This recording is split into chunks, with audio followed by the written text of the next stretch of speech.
just jumping ahead, as we prepare for this game, we always do like an outlook weather-wise. It looks to be good, 75 degrees. The thing that's different, there's a new field put in. Historically when you played here, you had that more of a Midwestern grass. So good weather forecast.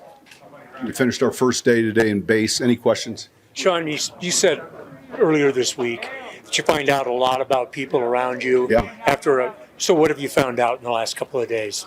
Well, look, today was our first practice. Every one of us gets inundated with text messages of support, and oftentimes there are people that care for you, and you read them sometimes, and you're like, man, this is what we do for a living. No one passed away.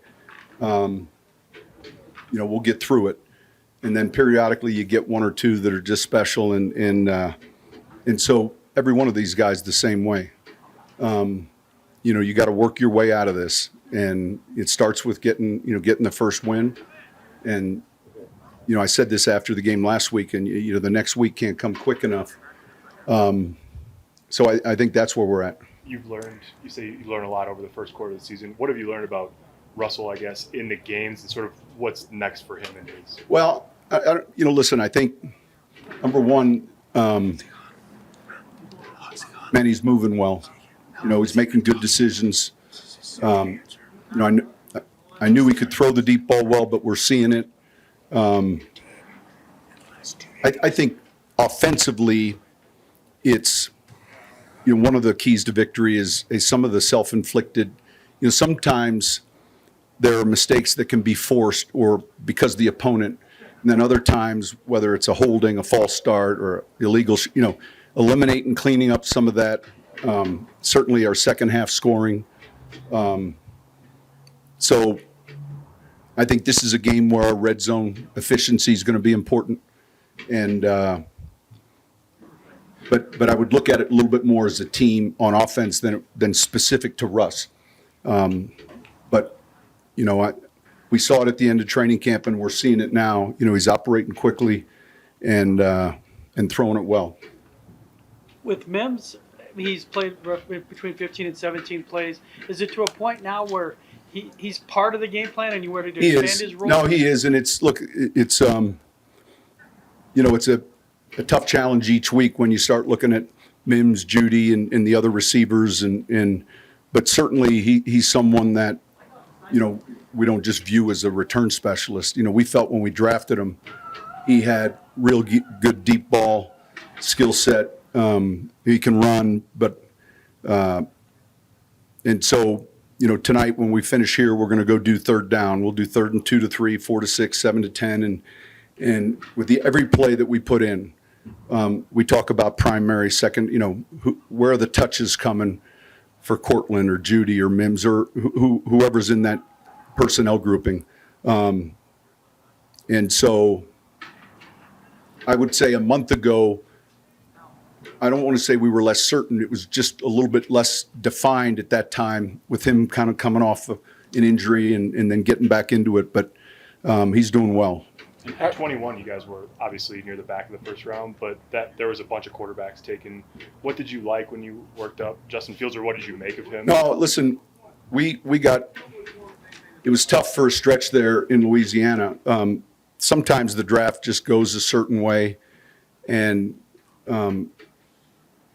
there were a handful of LSU players we were close to taking, but they either got selected ahead of us or for whatever reason, and conversely, we ended up with a number of Ohio State players, and so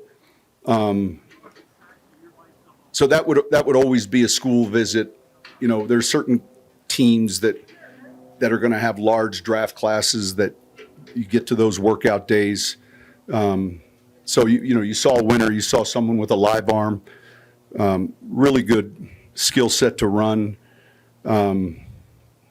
The reason he was taken as high as he was not only just the arm talent, but here was a guy that led his team to a lot of wins, and that's part of the job description. And right now, as a young quarterback, and he's not the only one. There's, it's that transition into this league sometimes can take time, but I remember him well. How'd you feel about Drew Sanders last Sunday, and how do you feel about him moving forward if he has to play extended Well, look, snaps? I think, it's tough to feel real good about anyone last Sunday. There's a bunch to correct, and that's part of coming in and playing linebacker as a rookie.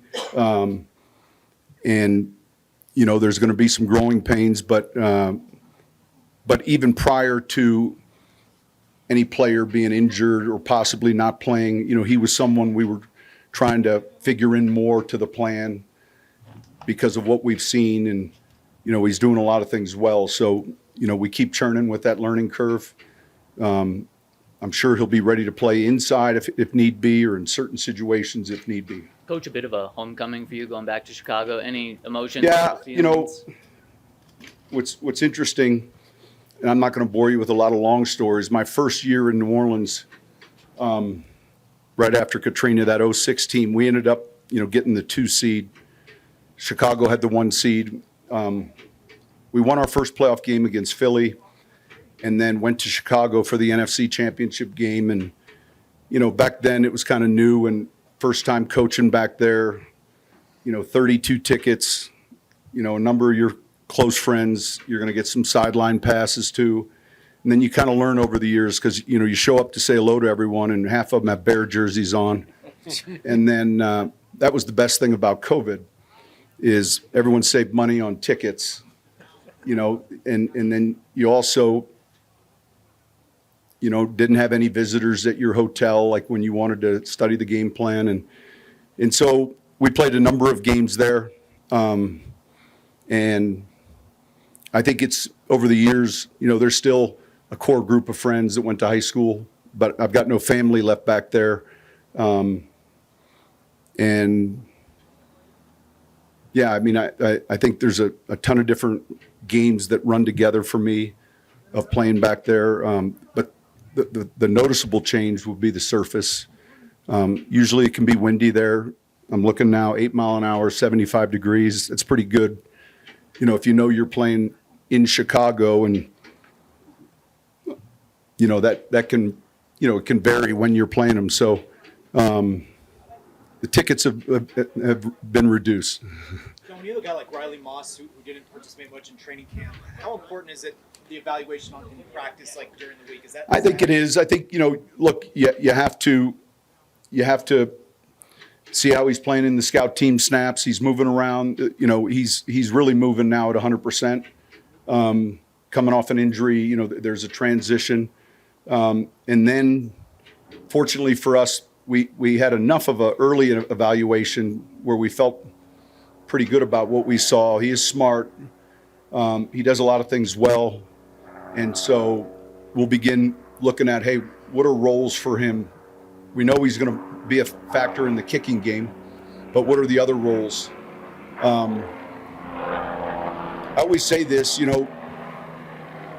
what do these guys do well? And let's try to have them do those things. That's part of the art of game planning, I think, and putting those players, everyone's got some limitations, but what are the strengths? And then how do we highlight those? When you try to fix the defense, and obviously guys look in the mirror, that's part of it, but is it scheme, personnel, attitude, or there's certain things you identify as you try to move on from that? Look, it's a great question, a fair question, and I think, what came about Sunday was one of these perfect storms where we struggled in a lot of areas, and then when you do that against an explosive offense, then in all of a sudden it snowballs, and so I'm sure there are a number of things that when I say that, as coaches look at and say, all right, we would have done this. We always talk about after a game, even when we win, what would we do different playing this team again? And I think we have to always approach it that way. And so just like the players, even on our side of the ball offensively, I second guess that 2-minute drill, where the game's in balance still in the second quarter, really, to some degree. And all of a sudden, very quickly, it gets away from us. So, and we were starting with the ball. Now, getting in a 2-minute made sense, but just being smart about it.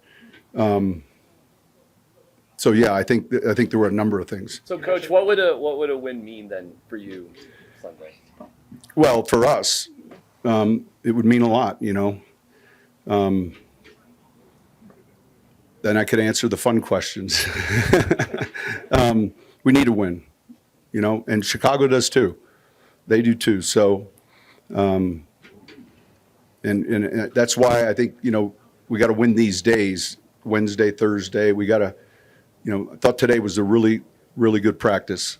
We have to follow that up tomorrow, but a win would mean a lot for us right now. Have you talked to This weekend, Cortland, what's he giving you down in that area of the field? Well, listen, we had a really good play set up for him. He gets the touchdown. We get kind of this OPI call. Now, I'm probably coaching it wrong, but, he's a big target. He's got strong hands in traffic. And so when you're a quarterback and you're throwing to statures like that, your target zone is so much bigger. And so not only in red zone, but on third down, and he means a lot.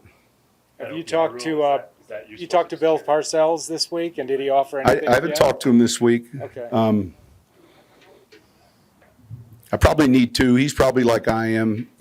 He's waiting to call me after a win. He kind of understands this business enough, and he had a horse this summer. Maple Leaf Mel was running his first really grade 1 stakes race, a big race for him.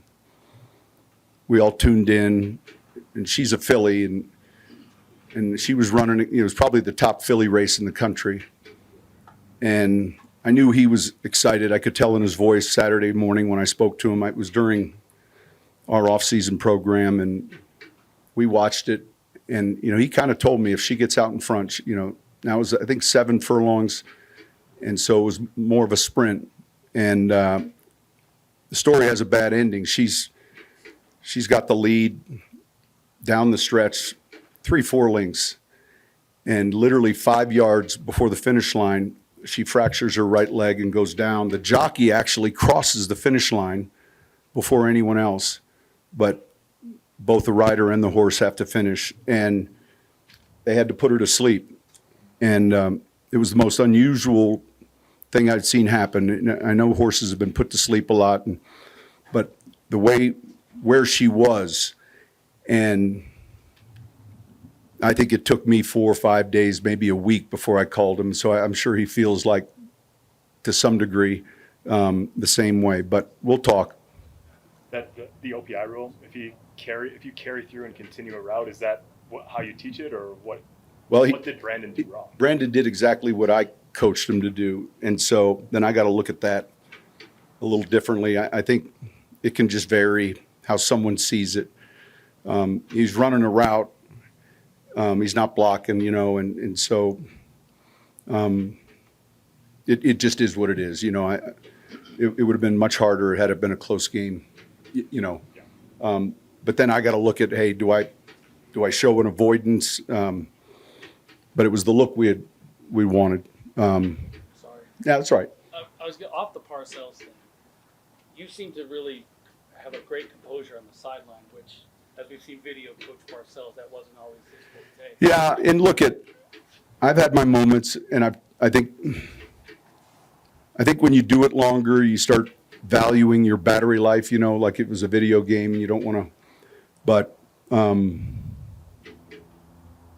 one of the things I would get frustrated with myself is getting too emotional about something and then becoming a poor play caller.